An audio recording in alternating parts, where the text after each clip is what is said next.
Le fils de riche a foncé pour frapper le garçon. La famille du garçon a dit qu'ils avaient tout remboursé. Mais le fils de riche a accusé d'un faux chèque. Il a jeté le chèque par terre. Le garçon a ramassé le chèque. 50 millions. Il a dit à son père que c'était du bluff. Puis il a proposé de payer les réparations, dès qu'il toucherait son salaire. Le fils de riche a accepté. Le total des pertes s'élève au moins à 500 000. Le salaire mensuel du garçon est seulement de 3 000. Le fils de riche s'en fiche complètement. Il est tout simplement arrogant et déraisonnable. Le garçon n'a pas d'autre choix que de demander de l'argent aux parents de la fille.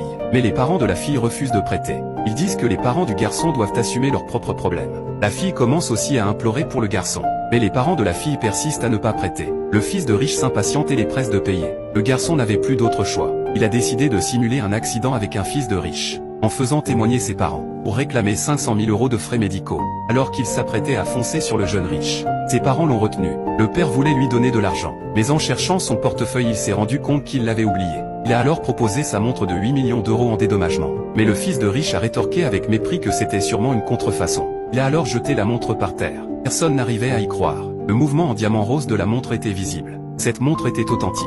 Le père du garçon a exigé 8 millions du fils de riche. Mais le fils de riche est resté arrogant. Il ne croyait pas qu'il pouvait se payer 8 millions. Le père était tellement furieux qu'il en perdit ses mots. La mère a vite réconforté le père, disant qu'un homme aussi riche ne devait pas s'énerver pour 8 millions. Elle veut juste se débarrasser au plus vite de ce fils à papa. Alors elle retire sa bague sur mesure et la lui donne, disant qu'elle vaut 5 millions et lui ordonnant de déguerpir.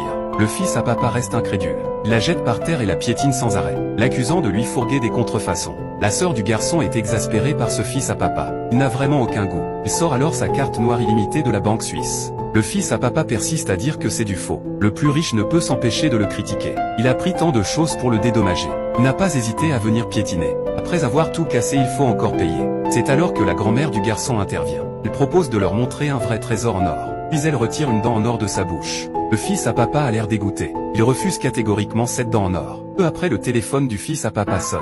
C'était le père du fils à papa qui appelait. Il disait que la réunion avec le PDG Jeanne était dans 2 jours. Rentrez vite et ne faites pas d'histoire. Le fils à papa a dit à la famille du garçon d'attendre. Puis il est parti.